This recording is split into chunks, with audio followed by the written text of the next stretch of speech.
Today we're talking about MIG, Pulse MIG to be precise. We're going to compare it to TIG, and we're going to figure out what the differences are and what it does, and if Pulse MIG is right for you and for your application, or if it's just a gimmick that you don't need.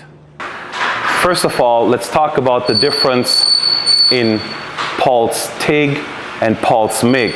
A lot of you guys are familiar with Pulse on the TIG side.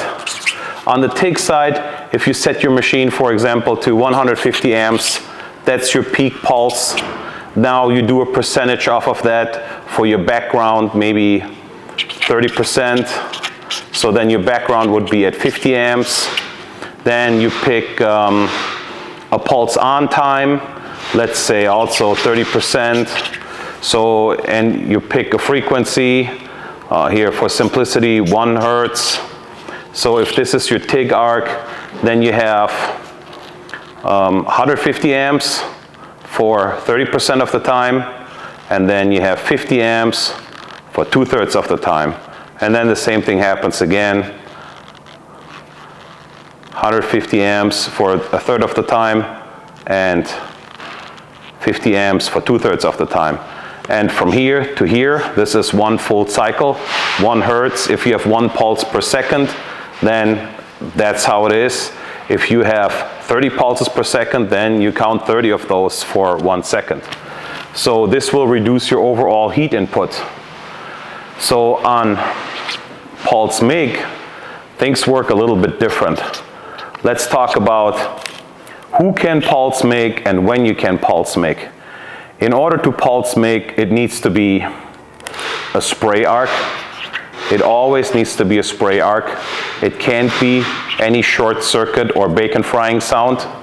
It can't be any globular transfer. It has to be a true spray arc that can be pulsed. And then you have to have an inverter machine. You cannot really pulse with a transformer machine like this because you cannot establish the background that quick and change your power levels.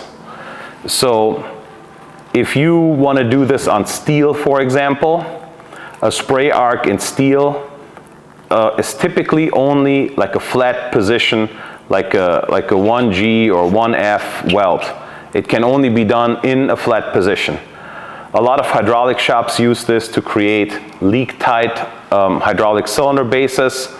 And how can they weld around the pipe? Well, they put it in a rotary fixture. They hold the welding gun on 12 o'clock. The pipe rotates. It's essentially a 1G weld. So people use this in structural steel or to do those hydraulic cylinders. The main thing is you get really good wash, you get really good penetration. It's very hot. You get leak-tight welds. There's a lot of positives about a spray arc. The problem is you're limited in your weld position, and you also put a lot of heat in the part.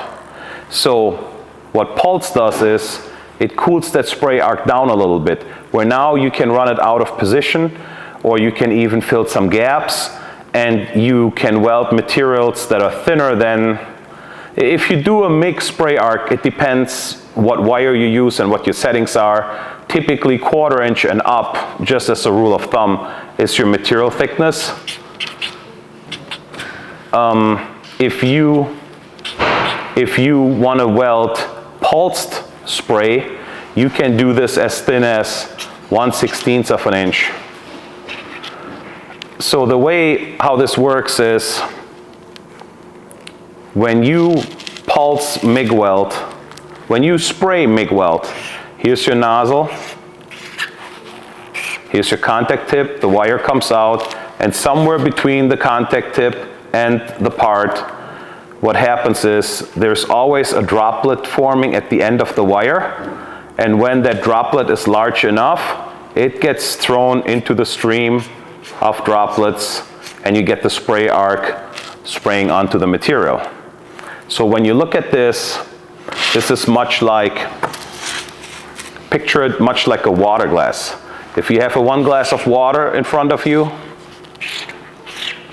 and you fill that with water, and you sit there and it's almost full, water is like right here, and then you sit here with the turkey baster and you drip some more water drops in there, and you drop till this is like full and more overfull and overfull, and eventually it's gonna just run off to the side. That mountain of water will, when the surface tension can't hold it. That is when your droplet detaches from here and gets thrown into the stream of spray. Now, what Pulse does is, you sit here with your glass of water, and it's almost full, and you put more water in it, another drop here and another drop there, and it's starting to build up over the top a little bit, but not too crazy yet. And then you go take a postcard and scoop that water off, but a smaller amount of water. You know, here you have a big puddle on the floor, and here you have a small puddle on the floor. So what this does is, as you weld, the size of that droplet is a lot smaller. The machine, the inverter, is able to send a burst of current to detach a smaller droplet against the surface tension of the liquid metal, and then it gets thrown into the spray stream. At this point, this droplet is very hot but very small, and you have better controllability, you have less wire melting off, you have better control. You still have the spray arc, the deep washing, the leak tightness, but you can run it out of position, less warpage, less distortion, less heat input. So the way how this works is, on a transformer machine, your power level is just consistent. It's always there. And if you do short circuit, the wire dips in and out, does its thing, nothing happens. If you do spray arc, it just sprays.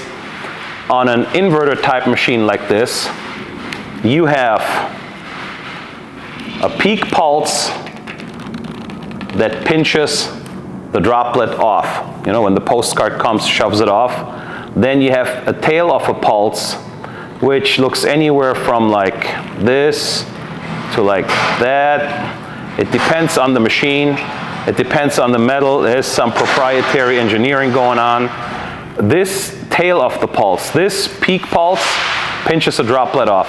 This tail of the pulse forms a new droplet.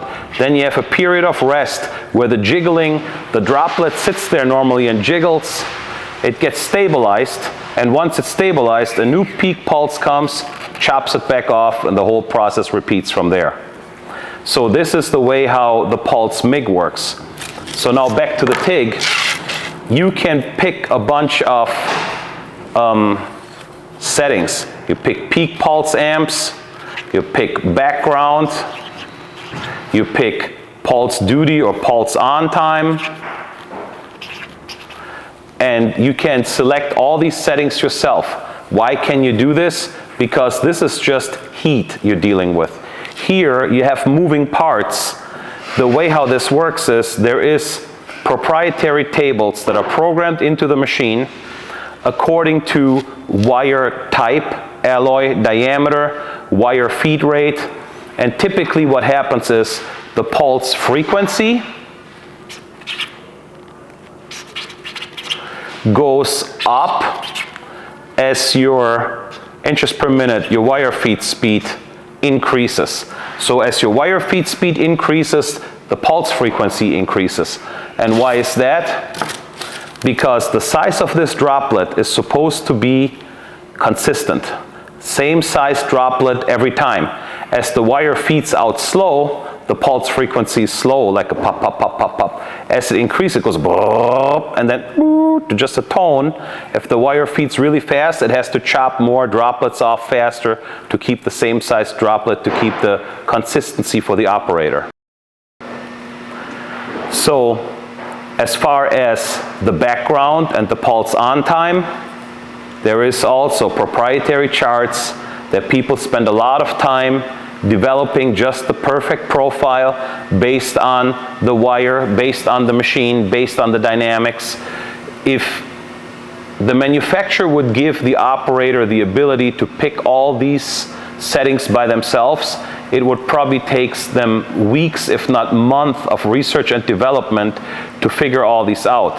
And every time you make a small adjustment to your wire speed or to your voltage, you would have to then consequently adjust a bunch of other pulse parameters as well, which is highly unpractical. So this is what Pulse MIG is and why you would want to use it on steel. You would use it to build hydraulic oil tanks, fuel tanks, create leak-tight welds on hydraulic cylinders. You would want to use it on material that is thinner than 1/4 inch. It can be thicker too. You have to use it on like 1/8 inch. You build an 1/8 inch hydraulic oil tank. You can't do this in spray arc. The spray arc would just be way too hot. And where short circuit has the risk of cold fusion, the spray arc gives you the ability to have a nice deep full washing in, make a full leak tight seam all the way along. So that is what Pulse MIG is, and maybe you need it, maybe you don't, depending on your application.